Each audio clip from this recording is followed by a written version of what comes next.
El último tópico que vamos a cubrir ahora es el de tratar de evaluar lo que se ha llamado la literatura de efectos de tratamientos, y hay distintas maneras de evaluar esto. Una cosa que habíamos dicho la primera sesión en la que habíamos conversado respecto a econometría es que lamentablemente muchas veces nosotros estamos enfrentados a la econometría y la economía en general son ciencias observacionales más que experimentales y por lo tanto el tratar de evaluar efectos causales tiene problemas porque no tenemos la posibilidad de acceder a experimentos controlados.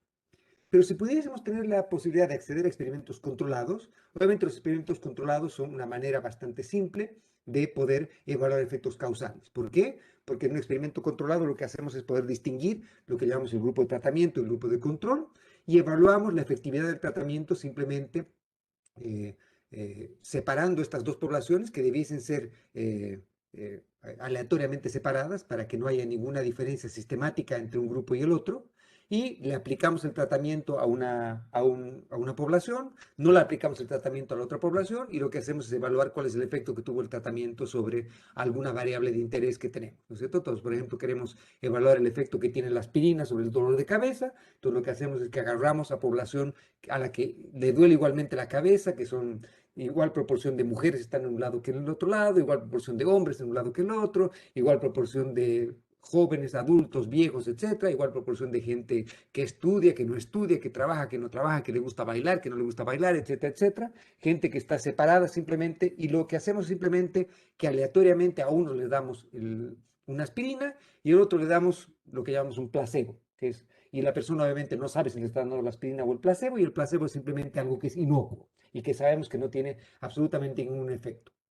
Y lo que hacemos después de eso es evaluar cuál es el efecto que tuvo sobre el dolor de cabeza, si una hora después a la gente le seguía doliendo la cabeza o no, y evaluando si es que el placebo, el efecto de placebo versus el efecto de la aspirina eran distintos, ¿no es cierto? Lamentablemente, o diría yo también afortunadamente, experimentos controlados verdaderamente aleatorios son escasos en economía. Yo diría afortunadamente porque lamentablemente cuando experimentamos en humanos no somos tenemos muchas cosas que nos deberían hacer algo escépticos a tratar de experimentar en humanos, ¿no es cierto? Excepto en los casos en los que estamos experimentando en humanos con beneficios posteriores que conocemos. Pero en economía es bastante poco probable que tengamos experimentos controlados efectivamente aleatorios. Y esto nos lleva a un pequeño gran problema, ¿no es cierto? Supongamos que queremos evaluar la pregunta de si es que los hospitales mejoran o empeoran la salud de la gente, ¿no es cierto? Entonces, una cosa que podríamos hacer es, por ejemplo, tener información de gente del estado de salud de las personas y preguntarles si en el último mes fueron o no fueron al hospital, por ejemplo. ¿Ok? Entonces, nuestro tratamiento es si la persona fue o no fue al hospital. Entonces, los tratados son aquellos que fueron al hospital y los no tratados son aquellos que no fueron al hospital y tenemos una manera de evaluar si es que de la salud de las personas. Pero obviamente lo que va a ocurrir en este caso es que típicamente el grupo tratado no va a ser un grupo aleatoriamente elegido, porque la gente que fue al hospital generalmente tiene que haber sido porque se sentía peor de salud que la gente que no fue al hospital. La gente que no fue al hospital no necesitaba ir al hospital y por lo tanto, sin necesidad del tratamiento, tenía un mejor estado de salud. Lo que ocurre en ese caso entonces es que estaríamos en esta falacia del post hoc ergo propter hoc, que sería la falacia de que correlación no implica causalidad, o lo que es lo mismo que después de, entonces a causa de. Observamos algo, después observamos otra cosa y creemos que esa otra cosa ha sido fruto de ese algo anterior. Y obviamente hay 100 millones de ejemplos que nos dicen que esto es una manera suicida de evaluar esto, sobre todo cuando tenemos selección y no tenemos experimentos efectivamente controlados, ¿no es cierto? En este caso, obviamente, hay un sesgo de selección muy importante porque el grupo de tratamiento y el grupo de control no han sido asignados aleatoriamente. La gente que ha ido al hospital es gente que seguramente estaba en peor estado de salud. Entonces, la pregunta que nos gustaría hacer en un experimento controlado es gente igual de enferma, con iguales problemas, con igual distribución de salud, de ingresos, de todo eso, alguna gente la aceptamos al hospital y otra gente no la aceptamos al hospital. Y evaluamos cuál es el estado de salud después de eso. Entonces, ahí sí podríamos evaluar el efecto del tratamiento, que sería el efecto del hospital, porque tenemos poblaciones ex ante idénticas y la única diferencia entre el grupo de tratamiento y el grupo de control es el tratamiento, la única diferencia sistemática. es el tratamiento y el control. Y por lo tanto, entonces, claramente, cuando tenemos el problema de que las muestras, la muestra de gente tratada y la gente no tratada, no son aleatorias, entonces tenemos el problema de que no vamos a poder evaluar efectos causales directamente. Una cosa que puede ocurrir, y es la literatura que seguramente ustedes han estado viendo también con relativa frecuencia ahora, es que puedan ocurrir lo que se llaman experimentos naturales o cuasi experimentos, que serían eventos externos fuera del control de los tratados y los controles, que algunas veces producen efectos similares a los que ocurrirían si es que nosotros tuviésemos un experimento efectivamente aleatorio. Por ejemplo, puede ocurrir que aleatoriamente por secretaría queremos evaluar cuál es el efecto que tiene el regalar computadores para el desempeño académico de los alumnos, ¿no es cierto? Entonces, ¿cuál es el efecto que tiene un computador en el desempeño académico de los alumnos? Entonces, la pregunta es, ¿cómo podemos hacer esto? Un experimento aleatorio, tendríamos que agarrar a una población, la separamos aleatoriamente y a uno le regalamos computador y a otro no le regalamos computador. Y lo que vemos después es cuál es el efecto que tienen en distintas variables por el haber tenido o no tenido computador, porque ex ante sabíamos que la población a la que le dimos el computador no era distinta en ninguna característica observable o sistemática respecto a la que no le dimos el computador. Pero puede ser que hayan ocurrido algún evento externo que haya hecho que, por ejemplo, sin que nadie sepa, en un sorteo, las personas cuyo apellido terminaba con Z, inventemos que la distribución de apellidos es aleatoria, se les regaló un computador. ¿Ya? Y por lo tanto, entonces lo que ha ocurrido ahí es que ha ocurrido este evento externo, y este evento externo es un evento que no era controlable ni por el grupo de tratamiento ni el grupo de control, que el grupo de tratamiento y el grupo de control era ex ante muy similar o muy parecido, y que este evento externo me ha creado condiciones similares a las de un experimento, y por lo tanto, un experimento verdaderamente controlado. Y por lo tanto, entonces, los experimentos naturales o los cuasi experimentos son el tipo de casos en los cuales tratamos de tener un sustituto a este tipo de problemas. La econometría de este tipo de modelos causales es tan ridículamente simple que hasta da vergüenza presentarla, ¿no es cierto? Porque la econometría es econometría trivial, es simplemente la econometría, por ejemplo, para evaluar los efectos de un tratamiento en grupos de tratamiento y de control. Si es que, por ejemplo, tuviese un experimento efectivamente controlado y aleatorio, es simplemente un test de diferencia medias, así de simple es.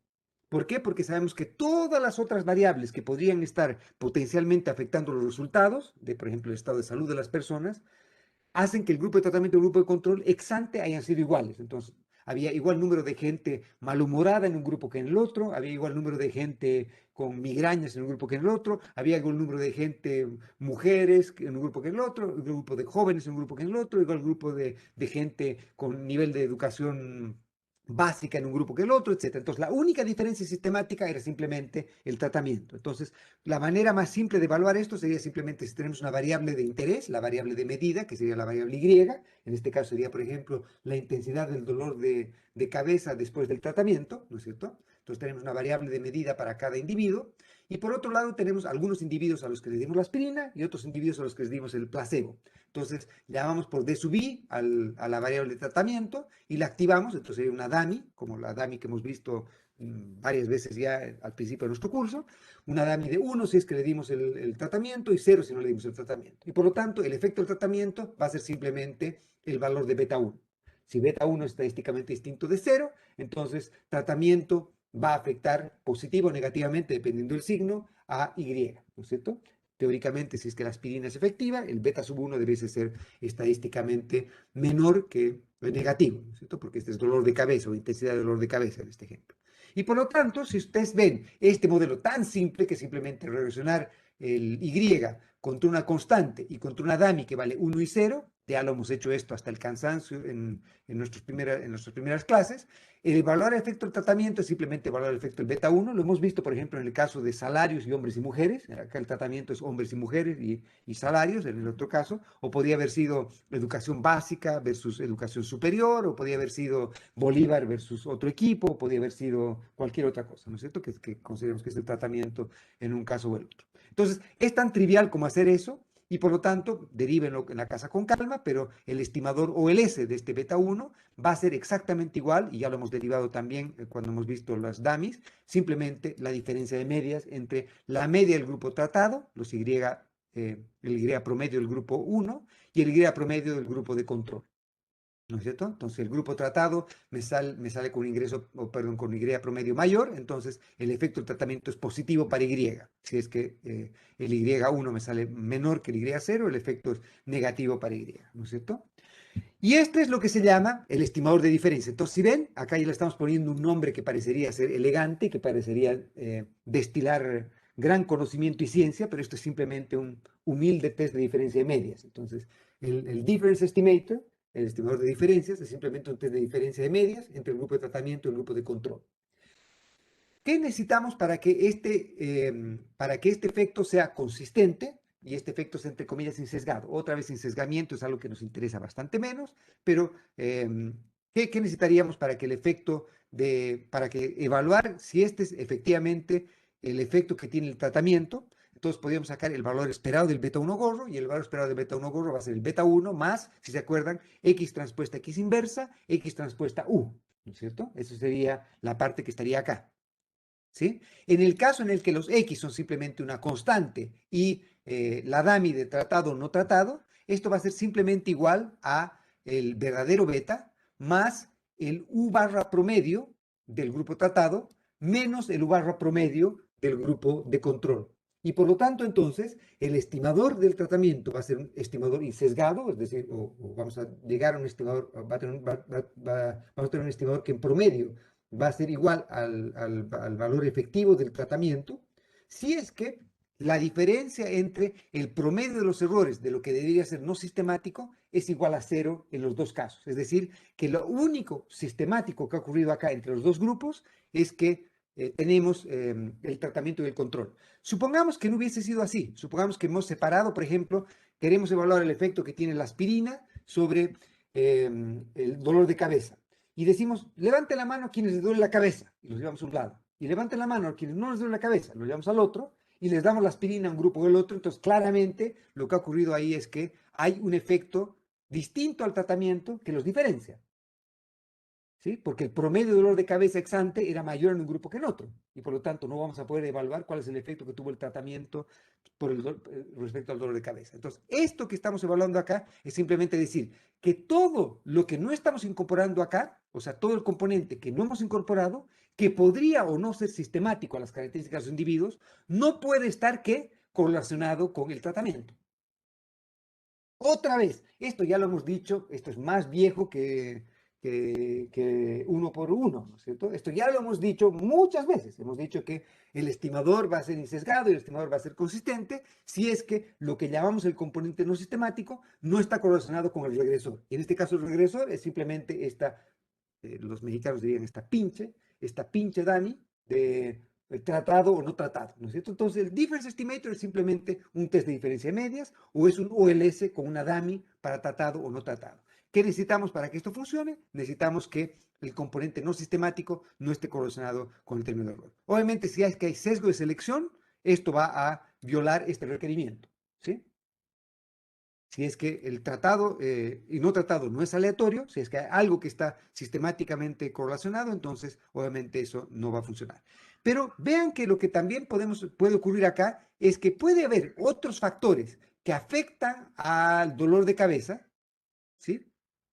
Que estén metidos en este U, pero que el grupo tratado y el grupo de control en promedio tengan esas otras cosas iguales. Entonces, que a la gente que le duele la cabeza la separamos aleatoriamente entre el grupo tratado y el grupo de control. A la gente que es mujer, por si acaso las mujeres, la aspirina es más efectiva que para los hombres, las mujeres las separamos en igual proporción en un lado o en el otro. Y que la gente con mayor educación y menor educación, la gente con más estrés y menos estrés, a la gente que tiene buen humor, la gente que tiene mal humor, la gente que le gusta la música de los 80 y a la gente que no sabe de música, etcétera, etcétera. ¿No es cierto? ¿Ok? ¿De acuerdo? Y por lo tanto, ¿por qué estamos haciendo eso? ¿Y por qué este tratamiento, o por qué esto va a funcionar bien? Entonces, no necesitamos controlar por ninguna otra variable si es que hemos hecho un experimento aleatorio controlado. Y por lo tanto, esto va a ocurrir porque no vamos a estar atribuyendo falsamente efectos al tratamiento que sean fruto de alguna variable omitida que esté correlacionada con el tratamiento. Así de simple es esta historia. ¿Ok? Bien, una cosa que puede ocurrir de por qué los experimentos tengan problemas. Y hay dos cosas que pueden hacer, o dos tipos de cosas que pueden hacer que un experimento no sea válido. Y el primer problema que puede afectar la validez del experimento, o puede amenazar la validez del experimento, es lo que se llama la validación interna. Y la validación interna es simplemente, ¿podemos o no podemos hacer inferencia estadística válida para la población estudiada? Entonces, para la muestra en la cual hemos hecho nuestro experimento, ¿podemos hacer inferencia válida o no? ¿Ya? Entonces, ¿cuáles serían razones por las cuales probablemente no podríamos hacer inferencia válida? La primera y más obvia es que no hayamos hecho un experimento aleatorio puro, ¿no es cierto? Que haya habido que, por ejemplo, el grupo tratado tenga alguna característica sistemáticamente distinta al grupo de control. El grupo tratado, además de que le dolía más o le dolía menos la cabeza, el grupo tratado era de gente más deportista o menos deportista, etcétera. Cosas que potencialmente pueden estar correlacionadas con el resultado y que nosotros lamentablemente no hemos dado cuenta de eso. Entonces, si es que nosotros no podemos hacer, garantizar que el experimento ha sido efectivamente aleatorio, entonces obviamente la validez interna de hacer inferencia respecto al efecto del tratamiento va a estar fuertemente comprometida y obviamente definitivamente comprometida. Ese es seguramente el mayor de los problemas. El segundo es que obviamente puede ser una falla en el protocolo. Podemos haber asignado el grupo de tratamiento, el grupo de control, pero por ejemplo, el protocolo asignado al grupo de tratamiento es distinto al protocolo asignado al grupo de control. Y esto puede crear algún tipo de problemas que puede hacer que el efecto que estamos evaluando sea más por el protocolo que hemos seguido que por el tratamiento que hemos hecho.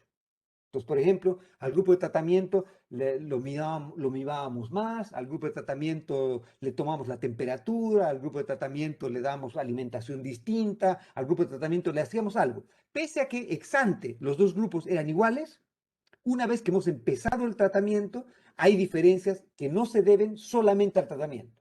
Y por lo tanto ahí estamos otra vez confundiendo el efecto del tratamiento con cambios en el protocolo que hacen que algo distinto a solo el tratamiento diferencie también a las dos poblaciones. La otra cosa que puede ocurrir también es que haya esta cosa que es la attrition, en inglés sería, que sería como deserción, ¿no es cierto? Deserción sería justamente que la gente que está en el grupo de tratamiento, el grupo de control, deserte o se vaya del experimento por razones y con tasas distintas. Entonces puede ser que, por ejemplo, partimos con poblaciones inicialmente aleatorias, pero puede ser que la población más joven decida irse más rápido, que se aburrió, no le gustó estar teniendo que estar midiéndose el dolor de cabeza o la temperatura, lo que fuera, decide irse. O peor aún, puede ser que, por ejemplo, si es que es el efecto de un tratamiento que estamos evaluando en un tiempo relativamente prolongado, puede ser que, por ejemplo, alguna gente empiece a tener resultados relativamente rápido y cuando encuentra resultados relativamente rápido decide o continuar con el tratamiento o irse del tratamiento. Y por lo tanto ha creado un sesgo adicional, que es que hay gente que no ha completado el tratamiento y hay gente que se ha ido antes, no pudiendo afectar, pudiendo afectar los resultados que estamos observando. La otra cosa que puede ocurrir es que hay efectos que sean propios del experimento.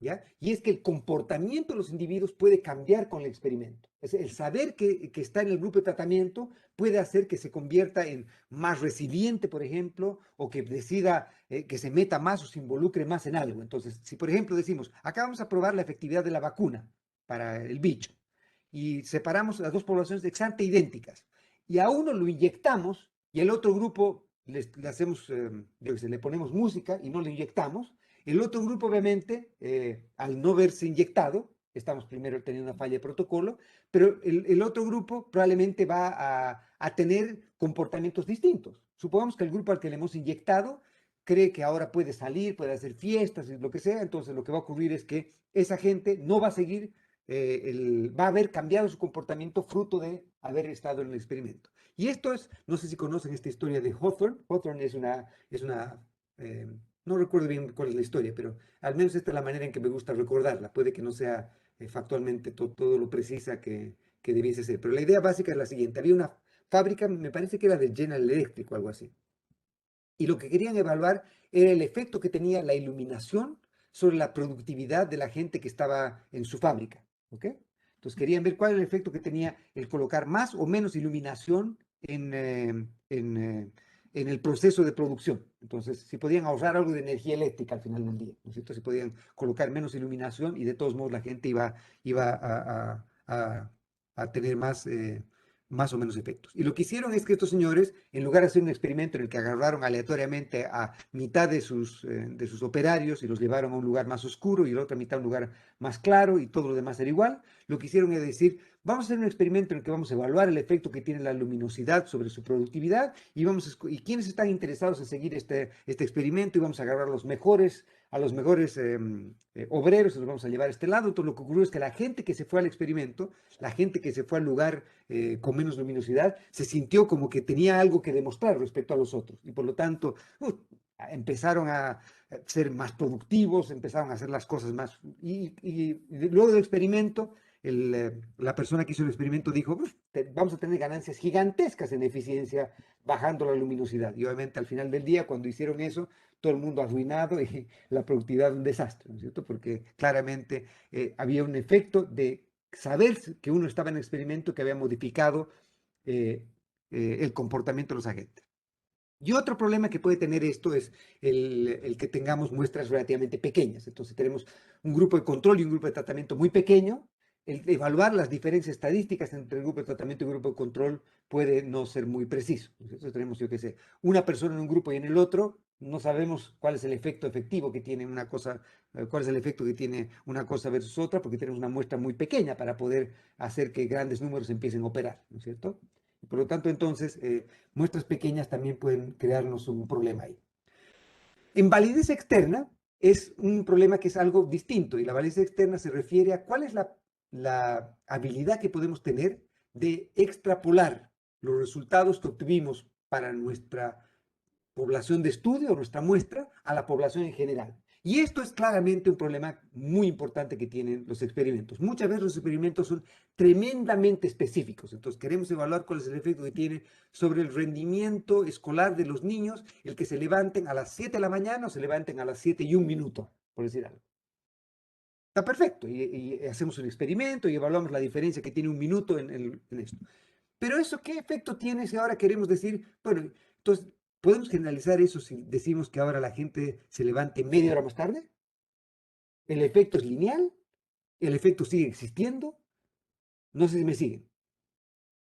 O puede ser que esto lo hayamos hecho en Chiclayo, otra vez, en un lugar en Perú o lo que fuera, y queremos evaluar si y la gente en Chiclayo es, yo qué sé, gente que por clima, por lo que fuera, por la iluminación, se levanta muy temprano, se levanta muy tarde, o le gusta mucho la fiesta en la noche, y por lo tanto, lo que la gente en Chiclayo hace es poco informativo respecto a cómo se va a comportar la gente en Puno, por decir algo, ¿no es cierto? Inventando acá que estamos hablando con gente de Perú. ¿Ok? ¿De acuerdo? En honor a las elecciones del domingo. Bien, entonces claramente la validez externa es tremendamente importante. ¿Por qué? Porque la muestra que estamos utilizando puede ser no representativa de la población en general, ¿no es cierto? A su vez, el programa o la política que estamos evaluando sea no representativa de lo que queremos hacer después. Entonces, por ejemplo, queremos evaluar cuál es el efecto que tiene un aumento o una disminución de impuestos sobre la recaudación tributaria. Y hacemos un cambio marginal en impuestos. Y después queremos hacer una revolución en impuestos. Obviamente, no sabemos cuál podría ser el efecto que tiene eso. Un punto que me parece que es probablemente aún más importante es que lamentablemente los cuasi experimentos que se hacen son experimentos en los cuales nos olvidamos que somos economistas, lamentablemente. Y empezamos a hacer cosas bastante caprichosas y bastante tontas y bastante curiosas y bastante específicas. Nos vamos a un pueblito en Burundi y en el pueblito en Burundi evaluamos cuál es el efecto que tiene el entregar las notas de colegio de los niños en libretas en colores o en libretas en blanco y negro. Y queremos ver cuál es el efecto que tiene el entregar libretas en colores versus libretas en blanco y negro. Eh, me están siguiendo, ¿no es cierto? Que son cosas que son tremendamente triviales al final del día. Y lamentablemente eso está empezando a ocurrir con bastante frecuencia en este tipo de cosas, que tratando de ganar originalidad estamos perdiendo relevancia de modo eh, eh, escandaloso. Estamos trabajando en problemas cada vez menos importantes desde un punto de vista económico, tratando de ganar originalidad. Y otra cosa que puede ocurrir es que lamentablemente también muchas veces podemos tener efectos, evaluar efectos del tratamiento sobre distintas circunstancias en una población o en un grupo relativamente chico, pero no evaluamos los efectos de equilibrio general que puede tener el masificar un experimento. Por ejemplo, puede tener efectos respecto a, tratamos de ver cuál es el efecto que tiene que le demos un incentivo, una compensación adicional a una persona por levantarse a tal hora en lugar de levantarse a tal otra, ¿no es cierto? Y con eso evaluamos cuál es el efecto que tiene ese incentivo. Pero después, si es que hacemos que el incentivo se vuelva generalizado, entonces lo que va a ocurrir es que en equilibrio general la gente va ahora cuando pueda elegir si es que toma o no parte del experimento, si es que se acoge o no se acoge una reforma tributaria, etcétera, va a tener efectos de equilibrio general, va a cambiar la manera en que la gente actúa. Al cambiar la manera en que la gente actúa, van a cambiar los salarios relativos o los precios relativos entre los grupos tratados y grupos de control. Todas las cosas que antes eran exógenas en un experimento, ahora se van a volver endógenas. El financiamiento, que es algo que típicamente no tomamos en cuenta cuando hacemos un experimento pequeño en una población en Burundi, el momento en que queremos extrapolar eso para una población en Mauritania y es todo el país, obviamente eso tiene efectos de equilibrio general. La duración del experimento también tiene efectos de equilibrio general, etc. Y finalmente, justamente el efecto que tiene el tratamiento versus el efecto que tiene el ser elegible para el tratamiento, ¿no es cierto? Participar en el tratamiento después, en equilibrio general, puede ser voluntario. Y el ser voluntario puede modificar completamente los resultados que tenemos. En lugar de ser un experimento ideal y controlado, como era nuestro experimento en nuestra muestra pequeña, cuando nosotros queremos después hacer esto una política, pues los agentes deciden si toman o no toman la decisión de involucrarse, y al tomarse una decisión de involucrarse, o son elegibles o no, eso va a modificar obviamente los resultados que pueden tener. ¿Ok?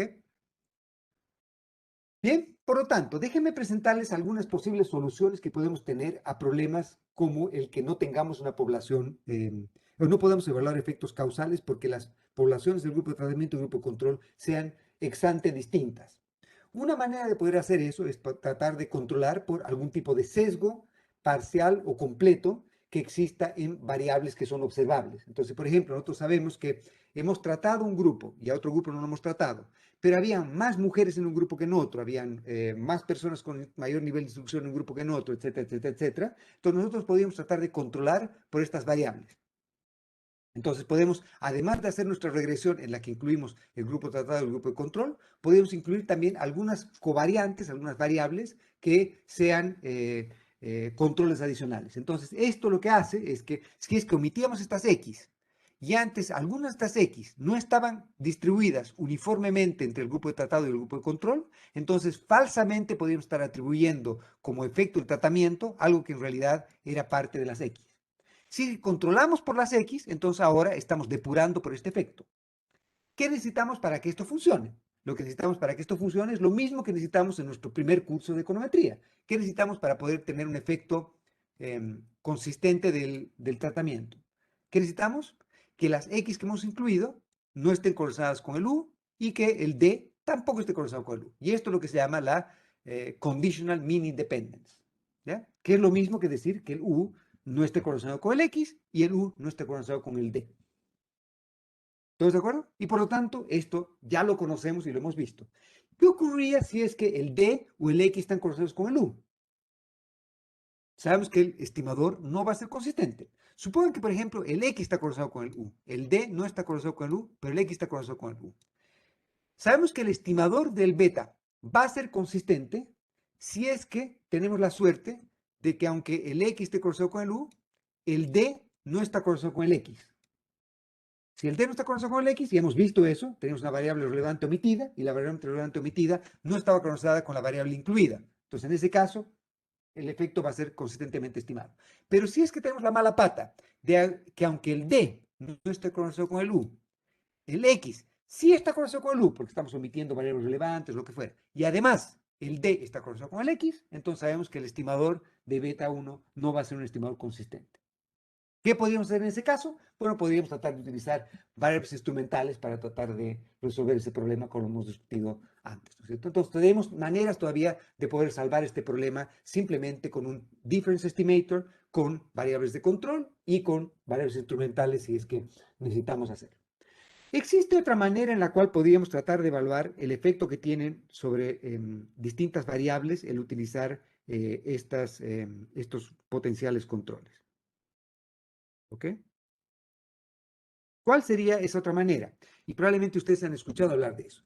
Si es que todas las demás diferencias para el objeto de estudio, además de que un grupo es tratado y otro grupo no es tratado, está en variables que son observables, una manera de controlar eso sería hacer esto de acá, lo que acabo de decir, ¿no es cierto? Hacer una regresión OLS incluyendo los controles. Hay otra manera de poder hacer eso, que es utilizar una metodología que no sé si han escuchado hablar de esta metodología que se llama Propensity Score Matching. Si no escucharon hablar de esa metodología, esta metodología es equivalente a esta de acá, solo que tiene una manera un poquito más sofisticada de motivarse y tal vez un poquito más divertida de motivarse. Supongan que el hecho que una persona sea tratada o no sea tratada depende de un conjunto de variables observables. Entonces, que una persona, por ejemplo, estamos tratando de evaluar cuál es el efecto que tiene hacer el seguro de desempleo. ¿Ya? Para, por ejemplo, la duración del desempleo.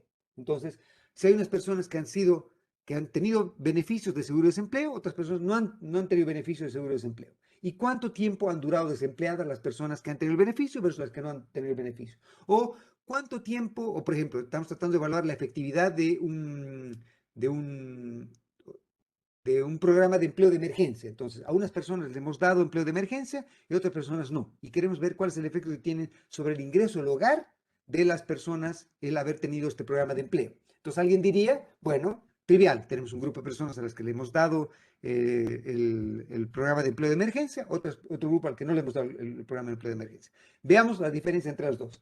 Obviamente sabemos que eso no tiene sentido, porque las personas que han sido elegibles para el programa de empleo probablemente son distintas. Lo que nos gustaría es poder crear este contrafactual, es tener a Juanito que ha ido al programa de empleo y que por lo tanto ha tenido este ingreso proveniente del programa de empleo, versus qué hubiese hecho el mismo Juanito si es que ese mismo señor que vive en el mismo lugar, tiene la misma esposa, los mismos hijos, el mismo nivel de instrucción, etcétera, etcétera, si ese señor, en lugar de darle el programa de empleo, le decimos, lo siento, no hay programa de empleo. Ese señor probablemente podría haberse vuelto a su casa a ver televisión y por lo tanto no ganar nada, o buscar otro empleo y ojalá conseguir otro empleo. Y por lo tanto, entonces, el efecto que ha tenido el programa de empleo tiene que verse respecto a un grupo similar al que fue tratado.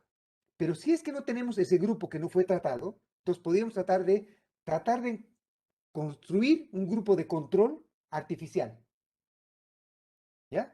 Y construir ese grupo de control artificial es decir, tratar de evaluar cuál es la probabilidad de que una persona sea tratada, en este caso, cuál es la probabilidad de que una persona acceda a este programa de empleo de emergencia, o que una persona acceda a un seguro de desempleo, o que una persona acceda a recibir un subsidio, o que una persona acceda a recibir un subsidio habitacional, lo que fuera que estamos tratando de evaluar, ¿no es cierto? Condicional a un conjunto de observables. Entonces, por ejemplo, es más probable que una persona acceda a un programa de desempleo si es que estaba desocupada antes. Una persona que tenía tal nivel de educación, una persona que vivía en tal población, una persona que tenía una esposa que tampoco trabajaba, una persona que tenía unos hijos en tal nivel de edad, etcétera, ¿no es cierto? Entonces, si nosotros tenemos una manera de caracterizar la heterogeneidad, perdón, los determinantes de que una persona sea o no sea tratada en función solamente de variables observables, podríamos entonces estimar un modelo que nos diga cuál es la probabilidad de que observemos que una persona sea tratada condicional a sus variables observables. Ese modelo lo podemos estimar utilizando un OLS, donde la variable de interés, la variable Y en este caso sería simplemente tratado o no tratado, y los regresores serían todas otras variables que creemos que pueden afectar que una persona sea o no sea tratada. Entonces, la variable de interés, la variable dependiente acá, es si eres o no eres tratado. Esa es la variable endógena. Y por lo tanto, la DAMI de tratado o no tratado, ya no es una variable exógena, como ocurría acá, sino se ha vuelto una variable endógena. ¿Ya? Y queremos evaluar cuál es la probabilidad que una persona sea tratada o no. Podemos hacer un OLS, y eso es lo que se llama el modelo lineal de probabilidad, o podríamos hacer un modelo un poquito más sofisticado, que es los que van a ver en su curso de métodos cuantitativos el siguiente. Y en ese curso lo que van a ver son los que llaman los modelos de elección binaria. Los modelos Probit o los modelos Logit, por ejemplo, son modelos en los que la variable dependiente es una variable discreta, que puede valer 1 o 0, y tenemos que regresionarla contra otros regresores. Entonces, ese modelo se caracteriza por tratar de estimar modelos en los cuales la variable dependiente solo puede adoptar valores entre 0 y 1. ¿Sí? ¿Ok?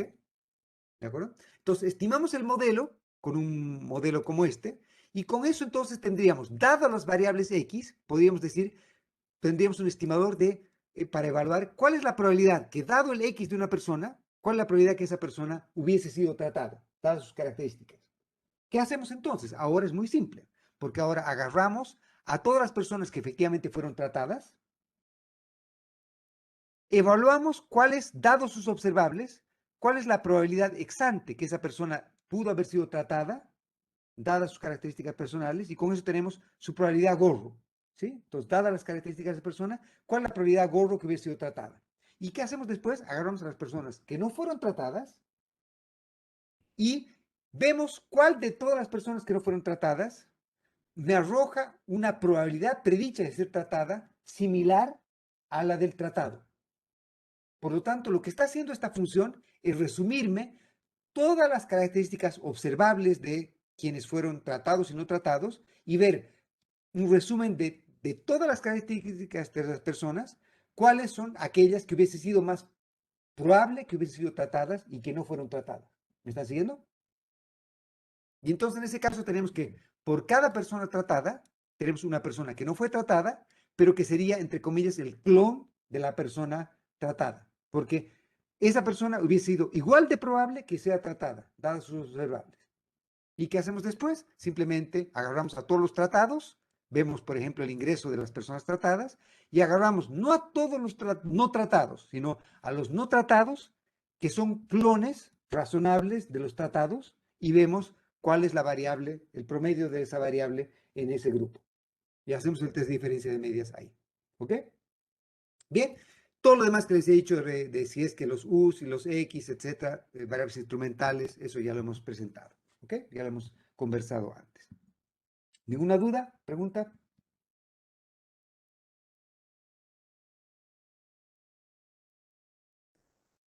Bien, vamos ahora a tratar de discutir algo que ocurre en los casos en los que tenemos estos que se llaman los cuasi experimentos o experimentos naturales, que serían el tipo de condiciones mediante las cuales en la vida real se aproximan condiciones parecidas a las que ocurrirían en un experimento controlado, efectivamente aleatorio. Y es que el tratamiento se produce por un evento externo y exógeno, aleatorio, que no ha sido capaz de, fruto de ese tratamiento, modificar el comportamiento antes de que el tratamiento ocurra. Y que la población tratada y no tratada, antes del tratamiento, era observacionalmente similar. Entonces, lo que tratamos de hacer acá es tratar de evaluar cuál es el efecto que tuvo el tratamiento cuando tenemos antes y después del evento. Entonces, hubo un evento y lo que queremos ver es cómo se modificó el comportamiento de los agentes después del evento. Ustedes me dirán, pero para eso yo necesito tener un grupo de control. Y justamente ahí es donde viene el problema, ¿no es cierto? Pero lo que sabemos es que, obviamente, puede ocurrir que el comportamiento de los agentes en el grupo que ha sido expuesto al tratamiento haya sido cambiado por el tratamiento, pero también puede haber sido fruto de otras variables que no observamos y que el grupo que ha sido tratado, entre comillas, versus el grupo que no ha sido tratado, hubiese sido ex ante distintos. Y por lo tanto, otra vez, el efecto no sería un efecto puro del tratamiento. ¿Ok? Pero la gracia que vamos a discutir ahora es que puede ser que las diferencias que hayan ocurrido o las diferencias que hacían que un grupo tratado y un grupo no tratado hubiesen sido originalmente distintas, sean efectos que se llaman efectos fijos, o sea, efectos que no cambian con el tiempo, que no cambian con el tratamiento. Entonces, puede ser que la población tratada haya sido distinta a la población de control, pero que esos efectos o esas cosas que las hacen distintas sean efectos fijos, que sean efectos que no puedan haberse cambiado después del tratamiento para los de control y después del tratamiento para el grupo de control o de tratamiento también. ¿Estamos de acuerdo? ¿Sí? ¿Ok? Y entonces tenemos un grupo, que es el grupo que ha sido afectado por un cambio de política o por alguna cosa, y tenemos un grupo que no ha sido afectado por eso. ¿Ok? Y lo que voy a hacer entonces ahora es discutir cómo podemos derivar lo que vamos a llamar el Difference Indifference Estimator, el estimador de diferencias en diferencias. Y probablemente ese sí han debido escuchar ese término, ¿sí? Ya. Entonces, como han escuchado hablar de eso, y seguramente van a ser hasta aburrirse esto, lo único que quiero es que la intuición les quede clara, las limitaciones les queden más que claras, y que sepan que absolutamente todo lo que hemos hecho hasta ahora es un caso mucho más general que este Difference and Difference Estimator. El Difference and Difference es un caso muy particular y es un modelo OLS trivial para evaluar efectos de tratamiento cuando podemos hacerlo de este modo. Entonces, ¿cuál es la idea? Supongamos que ha ocurrido un evento, ¿ok? Entonces tenemos antes del evento y después del evento, ¿ok? Supongamos que tenemos una población que no se va a ver afectada por el evento. Entonces la población que no se va a ver afectada por el evento es la población que está en la línea continua, esta de acá, ¿ok? Y entonces esta población, por ejemplo, y puede ser que, digamos que acá son salarios, entonces, digamos que los salarios tendrían a crecer en el tiempo. Entonces, antes del evento y después del evento, la población que no ha sido damnificada, entre comillas, por el evento, hubiese tenido ingresos crecientes en el tiempo, por ejemplo. ¿Me sigue? ¿Ok? Lo que vamos a tratar de hacer es tratar de evaluar cuál es el efecto que tuvo el tratamiento. Supongamos que el tratamiento es que, por alguna razón, decidimos que las personas cuyo root termine en número par van a tener una excepción del IVA, por decir algo, o excepción tributaria. Y las personas que no van a tener una excepción tributaria. Queremos ver cuál es el efecto que tiene eso sobre el gasto, una excepción tributaria en la compra de computadores. Y queremos ver cuál es el efecto que tiene sobre el gasto que tienen las personas en computadores. Entonces, la idea acá es que las personas que no son tratadas iban a comprar tantos computadores antes de la medida y tantos computadores después de la medida. Entonces, acá puede ser que los efectos, perdón, que haya habido un efecto en el tiempo de esto. ¿Sí? ¿De acuerdo? Lo que nos dice el supuesto de tendencias paralelas es que el grupo que va a ser tratado puede que haya sido ex ante distinto al grupo de control. Es decir, que el grupo tratado, por ejemplo, por alguna razón demandaba más computadoras que el grupo de control antes del tratamiento. Si es que no hubiese habido el tratamiento, estas personas también hubiesen demandado más computadores y la pendiente de esto hubiese sido similar a la pendiente de esto. Entonces, la tasa de crecimiento es similar en un caso que en el otro. Eso es lo que llamamos tendencias paralelas. Lo que estamos diciendo es que la velocidad de cambio en la variable de interés, ¿sí?, hubiese sido igual en el grupo tratado y el grupo de control si no hubiese habido tratamiento. Profe, entonces ¿Sí? como condicional, independientemente del punto de partida, Así es. simplemente que en la variable observable hayan tenido la misma evolución. Por, Hubiesen tenido la misma evolución en términos de tasas de crecimiento, es, ya. Entonces hubiesen tenido. ese supuesto al final viene respaldado como por la selección nomás de la variable. Claro, o No, sea, no hay ninguna evaluación. de todos modos, como todo ocurre acá, hay varias maneras en las cuales podemos evaluar distintos supuestos, ¿cierto? Entonces, podemos, por ejemplo, vamos a evaluar, déjame ir un poquito más allá después para tratar de decir qué podemos hacer. Por ejemplo, pues, si quieren, repitiendo un poco acá, por ejemplo, una cosa que necesitamos para asegurarnos que hemos hecho bien el propensity score matching es tener lo que se llama soporte común. Y soporte común quiere decir que, por ejemplo, no haya sido el hecho de que hayamos tenido el grupo que no ha sido tratado y el grupo que ha sido tratado, que me dé igual probabilidad de ocurrencia de una cosa que otra, pero por ejemplo que las X de un grupo sean muy distintas que las X del otro. Que por alguna razón se compensen las X, que yo que sé, que el X1 en un grupo es más alto que en el otro, pero el X2 es más alto en un grupo que en el otro. Eso crearía un imbalance que hace que no haya soporte común. ¿Me sigues? Entonces, lo que queremos tratar de asegurarnos en el ejemplo del Probability Score Matching es que las poblaciones ex ante sean lo más parecidas posible. Acá lo que tratamos de evaluar es si es que la diferencia después del tratamiento no ha hecho que además haya habido un efecto, que la heterogeneidad que haya ocurrido haya sido una heterogeneidad que sea solo fruto de algo que pueda ser controlado por un efecto fijo. Si es algo que no puede ser controlado por un efecto fijo, vamos a discutir en un minuto más qué podemos hacer con eso, ¿ok? Pero por ahora, vayamos con eso, ¿ok? Entonces, la idea sería, tenemos a los señores que hubiesen partido en A y, perdón, partieron en A y terminan en E, porque estos señores no fueron grupo de tratamiento. Entonces, estos señores demandaban un computador y después demandaron 2 computadores. Entonces, estos señores tuvieron un cambio en su demanda de computadores de un computador, por decir algo. ¿Ok? Bien, el grupo de tratamiento, en ausencia del tratamiento, hubiese demandado B computadores y en ausencia del tratamiento, después del evento, hubiesen demandado D computadores. Entonces, estos señores, si no hubiese habido tratamiento, hubiesen demandado D menos B, hubiese sido el efecto natural del tiempo transcurrido entre antes y después del tratamiento. ¿Ok? ¿Cuál es la gracia acá? La gracia acá es que si es que hay tendencias paralelas, la diferencia que hay entre A y B tiene que ser igual a la diferencia que hay entre D y E. ¿Me siguen? Justamente porque hay tendencias comunes. ¿Sí?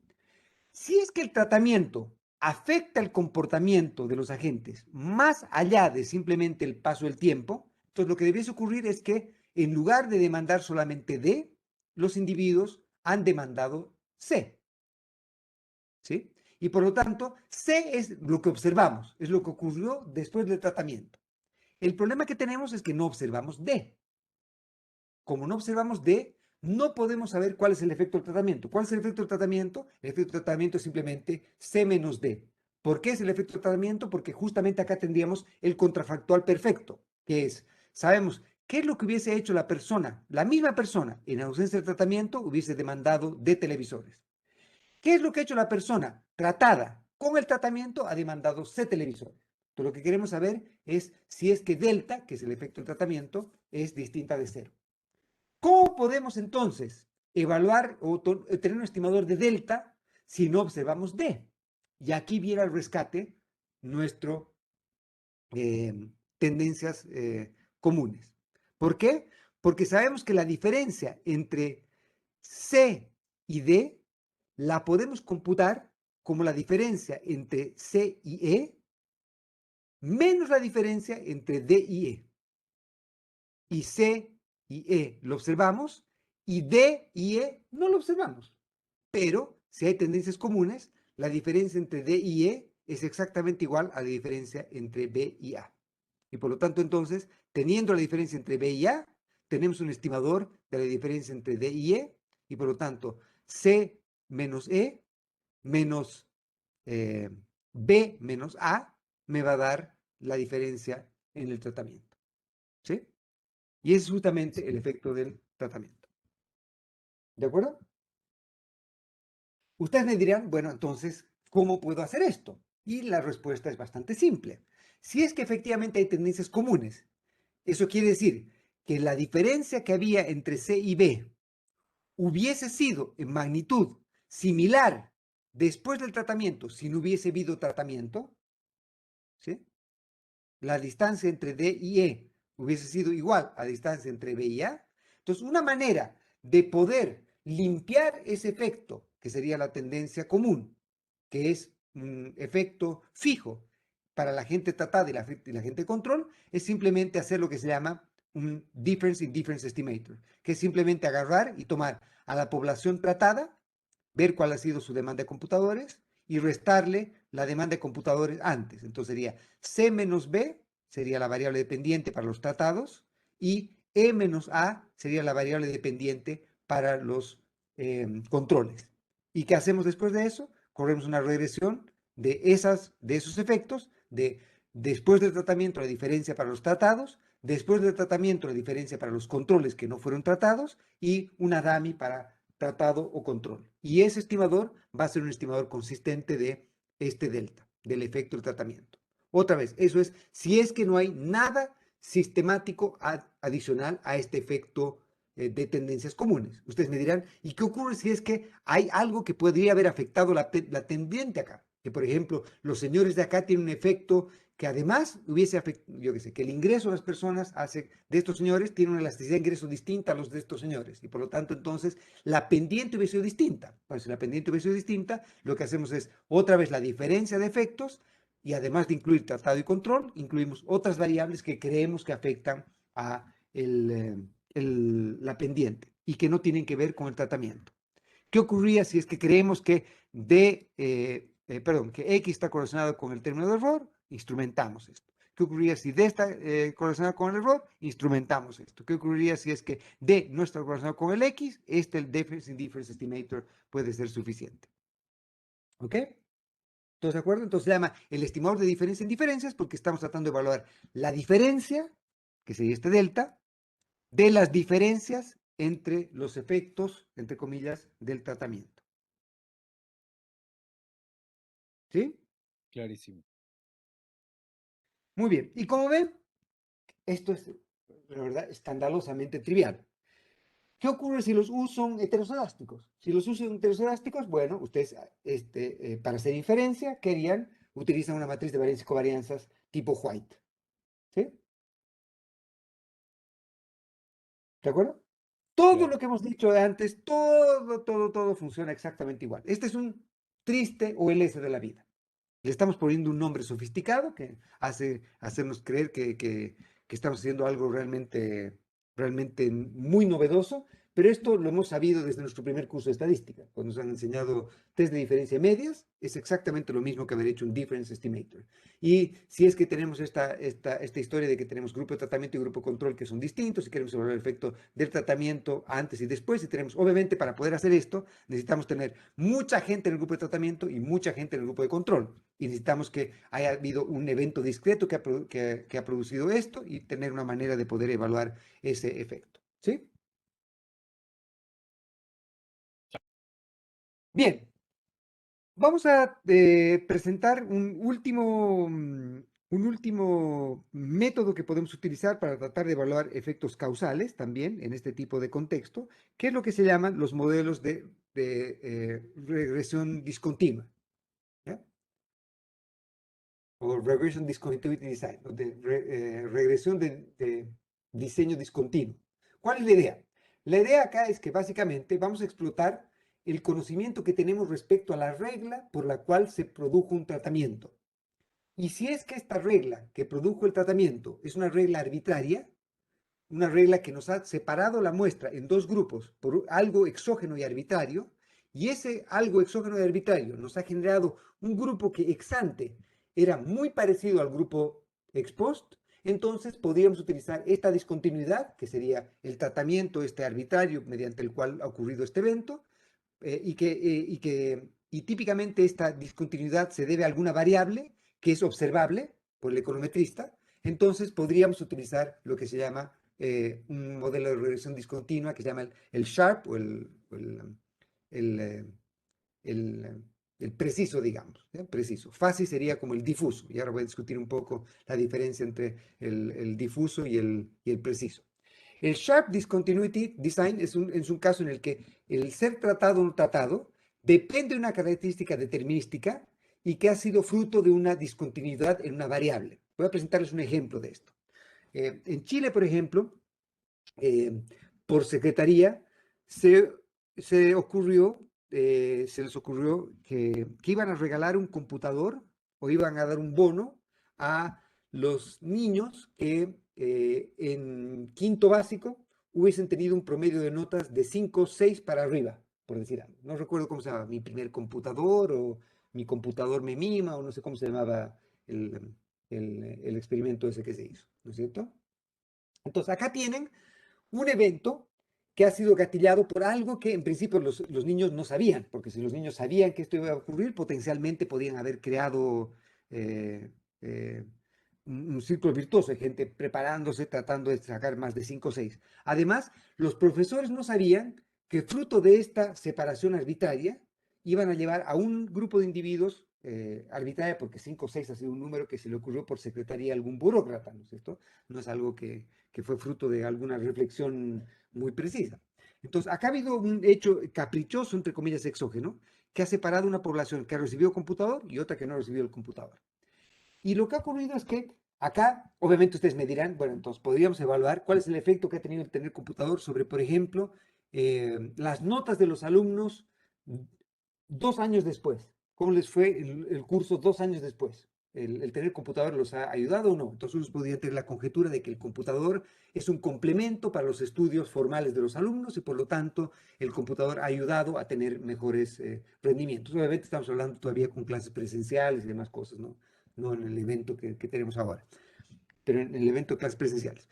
Y alguien podría decir, no, en realidad el computador es un sustituto del mejor rendimiento, porque el computador llega el acceso a YouTube o a Twitch o lo que fuera que ustedes utilicen, o a juegos en línea o lo que fuera, y la gente entonces se ha dedicado más a la fiesta que a estudiar, y por lo tanto el computador puede haber tenido efectos nocivos para el rendimiento de las personas. Entonces, queremos evaluar el efecto que ha tenido esto. Entonces, una mala manera de tratar de evaluar este efecto es simplemente agarrar a toda la gente que recibió el computador, a la gente que no recibió el computador y ver cómo le fue, yo qué sé, 2 años después en sus notas de matemáticas, por decir algo. ¿Por qué eso es una mala manera de evaluar el efecto que tiene el computador? Porque acá hay obviamente una razón por la cual la gente ha sido separada, que es la gente que tuvo mejor nota y la gente que tuvo peor nota. Entonces, obviamente la gente que tuvo 6, 6, 5, 7, con computador o sin computador, probablemente tenía mejores hábitos de estudio, tenía padres más involucrados en el estudio, tenía gente más hábil en matemáticas o ciertas cosas que hacían que tenían mejores notas y por lo tanto el computador puede no haber hecho absolutamente ninguna diferencia, ¿no es cierto? Se estaría produciendo justamente un sesgo de selección ahí, ¿no es cierto? Estaríamos atribuyendo el efecto del rendimiento de los alumnos al computador cuando en realidad es que la población del grupo tratado y del grupo de control no son iguales, son distintas, ex ante. Entonces, ¿cómo podríamos generar un grupo de tratamiento, un grupo de control que ex ante hayan sido muy similares? Y acá podría haber una manera en la cual podríamos hacer eso si tenemos esta regresión discontinua. Entonces, lo que podríamos hacer es agarrar un vecindario de la gente que ha sido en la pasada aprobada o reprobada. En este caso, por ejemplo, podría ser en nuestro curso alguien que va a sacarse un 3.9999999 y por lo tanto no va a tener el 4 que necesita para aprobar el curso, o alguien que tuvo exactamente el 4, 4 clavado para aprobar el curso. Entonces, en principio alguien podría pensar que la gente que tuvo el 4 clavado y la gente que tuvo el 3.99999 son gente que es básicamente muy similar en todo y que la única diferencia ha sido simplemente la arbitrariedad del profesor, que el profesor tan arbitrario y tan mal tipo, que ha decidido no darle el 0.00001 al alumno 2 y lo ha reprobado. Y al alumno 1 sí le ha puesto el 4 clavado y con el 4 clavado ese alumno aprobado. Entonces, si es que hacemos esto en el experimento anterior, ¿sí? En el experimento anterior, entonces, por ejemplo, podríamos ver que en el caso de la nota, podríamos agarrar a los alumnos que tuvieron un 5.6 versus los alumnos que tuvieron un 5.9995, por decir algo. O sea, tiene que ser gente que esté muy, muy, muy cercana, porque una gente que tiene una nota de 5 seguramente es distinta a la gente que tuvo un 5.6, ¿no es cierto? Entonces necesitamos a alguien que tiene que haber sido una arbitrariedad, algo que por secretaría se haya separado un grupo del otro. Si es que ha ocurrido eso, entonces ahora no agarramos a todas las personas que tuvieron computador y comparamos contra todas las personas que no tuvieron computador, sino agarramos a todos los que tuvieron computador, pero que estuvieron al margen de tener el computador. O sea, que tuvieron computador por suerte. Y la gente que estaba justo al lado y que por una arbitrariedad no tuvo el computador. Y por lo tanto, esa gente debiese ser en principio, por todas las observables y no observables, idéntica o muy parecida. Y ahí entonces podríamos evaluar el efecto que tuvo el computador en ese caso o en el otro. Obviamente para eso tenemos todos los problemas de validez interna que hemos discutido antes, ¿no es cierto? Eh, eh, Necesitamos además que el número de personas que han sido tratadas sea lo suficientemente grande y el grupo de control también lo suficientemente grande para poder hacer inferencia válida en un caso u otro. Pero si podemos hacer eso y tenemos esta regresión discontinua, entonces esto debería ser relativamente trivial.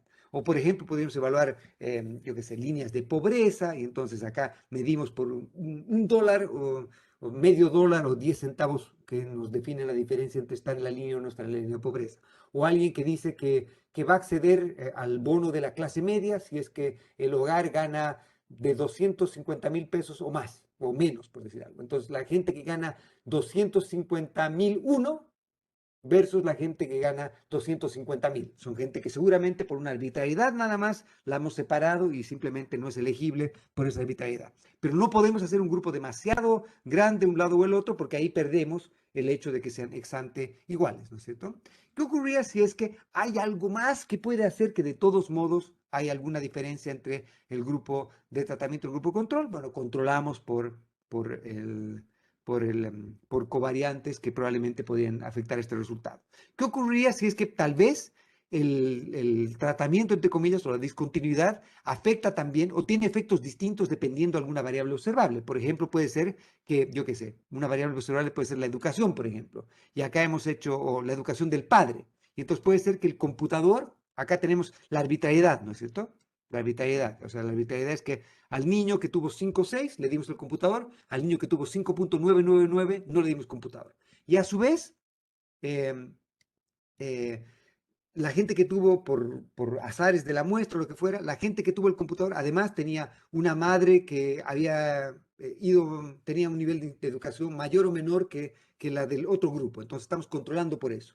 Pero a su vez puede ser que el tener el computador sea un complemento a la educación, a la educación del niño que sea potenciado con la educación de la madre. Entonces, por ejemplo, el computador puede hacer que si una madre que tenía más educación tenga acceso a bibliografía adicional y por lo tanto puede afectar también, el tratamiento puede afectar también el retorno, entre comillas, de la educación de la madre. No sé si me siguen ahí. Entonces podríamos crear el Regression Discontinuity Design generalizado en el cual incorporamos no linealidades o interacciones. Todo esto de acá es trivialmente realizable por lo que hemos discutido antes, que sería simplemente un OLS de la vida, ¿no es cierto? ¿Sí?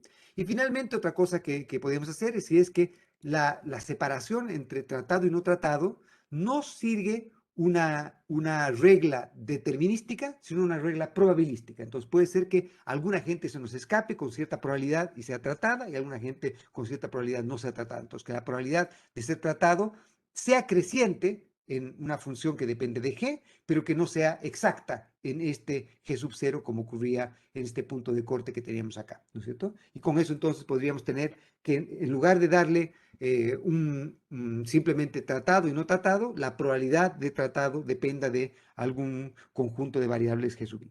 Sí, ¿Profe? sí. Sí que podría dar un ejemplo, bueno, solo si existe en verdad, no sé si es generalizable, pero de si eso tiene alguna consecuencia como en lo gráfico, porque se me imagina que el Sharp se ve como un salto mucho más discreto, ¿no? Pero No, para el no, no, fácil, no no, es la no, magnitud no del necesariamente. salto. No es la magnitud del salto. Es que simplemente en el Sharp lo que ocurre es que siempre una persona que tuvo el 5,6 se le dio el computador. Y una persona que tuvo el 5,99999995 no se le dio el computador. Acá lo que ocurre es que la probabilidad que te den el computador, si tuviste el 5,6, es mayor, pero no es uno. Entonces Ah, ya. puede ser que por mala suerte, justo en Pichilemu, tuviste el 5,6, pero el computador no llegó. Y alguien que era el primo del sobrino del hijo del ministro tuvo un punto 5,9995 y por secretaría alguien le asignó el computador. Obviamente estoy caricaturizando un poco esto, porque ahí habría una observable que está detrás de esta cosa, ¿no es cierto? Que sería el parentesco con el burócrata, entre comillas. Pero no sé si me siguen. O sea, acá el hecho es que es más probable que alguien que cumple con la condición haya estado en tratamiento, pero la probabilidad de que haya estado en tratamiento no es uno. Ahí ¿Sí? mucho más claro, sí. ¿Ok? ¿De acuerdo? ¿Ya? Y entonces eso puede ocurrir justamente en los casos en los que no hay el tratamiento, no se ha dado por esta regla determinística, sino se ha dado por una regla probabilística. O ha habido algún ruido, entonces han habido algunos mal asignados, etc. Y esa mala asignación ha sido aleatoria. ¿Ok? Clarísimo. Bien. Déjeme entonces simplemente terminar con alguna cosa que me parece que es probablemente o tanto más relevante que esto. Si ustedes piensan un minuto, esto que acabo de escribir, esto que acabamos de ponerle un nombre tan rimbombante como Regression Discontinuity Design, es simplemente lo mismo que habíamos visto en nuestro primer apunte de el curso cuando discutíamos test de quiebre estructural. En un test de química estructural decíamos, digamos, qué ha ocurrido antes o después de la reforma. Y lo que hacíamos era evaluar el efecto antes y después de la reforma. Acá estamos diciendo cuándo ha sido la reforma en tal periodo. Y estamos evaluando el efecto antes y después de eso. ¿Me sigue? Entonces, un test, un Regression Discontinuity Design, es lo mismo que tenemos en un test de quiebre estructural, donde la fuente del quiebre o la fuente de la separación de la muestra es una fuente exógena. Y por lo tanto, esto es un ejemplo de un caso particular de un test de show, como los que hemos visto al principio del curso, y que ya les había dicho que tenían severos problemas en términos de la práctica econométrica moderna, ¿no es cierto? Entonces, no quiero decir con esto, no quiero contaminaros demasiado respecto a este tipo de casos, pero lo que sí quiero que tengan muy claro es, en primer lugar, que esta metodología es técnicamente trivial.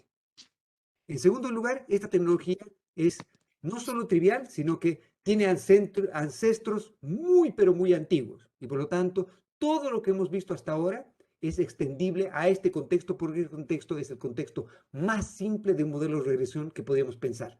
Un test de diferencia de media es simplemente una regresión con una dummy y punto. No es nada más simple que eso.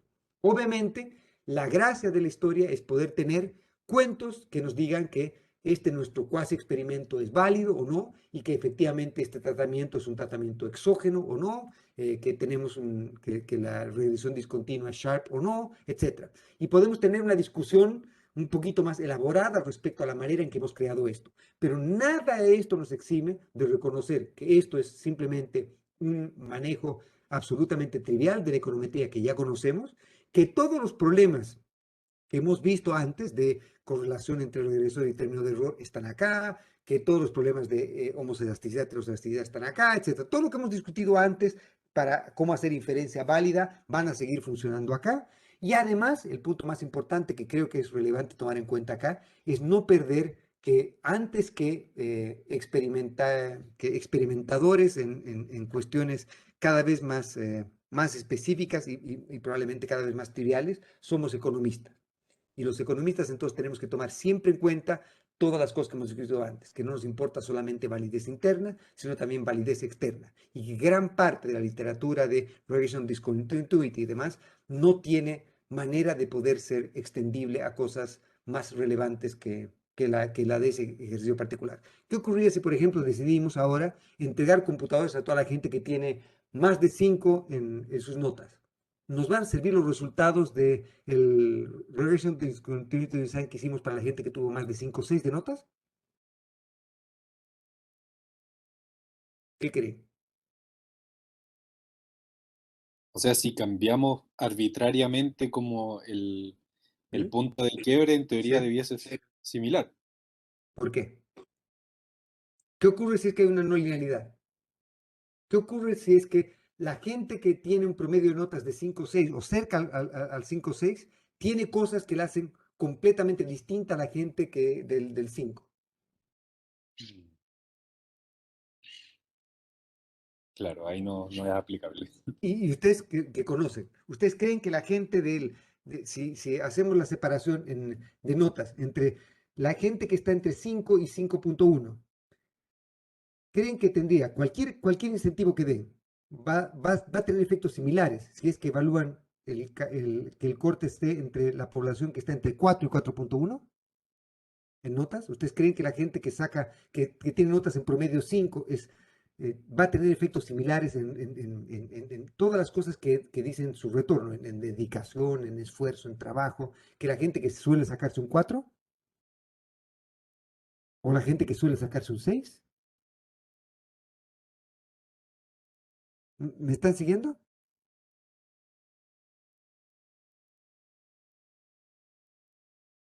¿Sí? Entonces, mi última prescripción es tal vez que seamos muy cuidadosos cuando estemos utilizando esta literatura y que no olvidemos nunca que antes que experimentar somos economistas, antes que econometristas somos economistas y antes que tener un cuento divertido respecto a un bonito instrumento, tenemos que tener clara la idea respecto a incentivos, clara la idea respecto a equilibrio general, clara la idea de efectos que la economía nos enseña.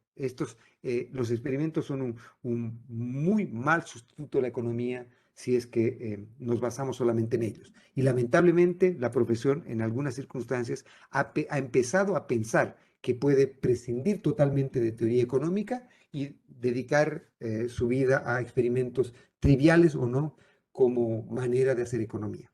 Yo creo que esa es una prescripción para el fracaso y va a ser una pérdida olímpica de tiempo si olvidamos todas las cosas que la economía ha hecho por nosotros desde un punto de vista teórico también.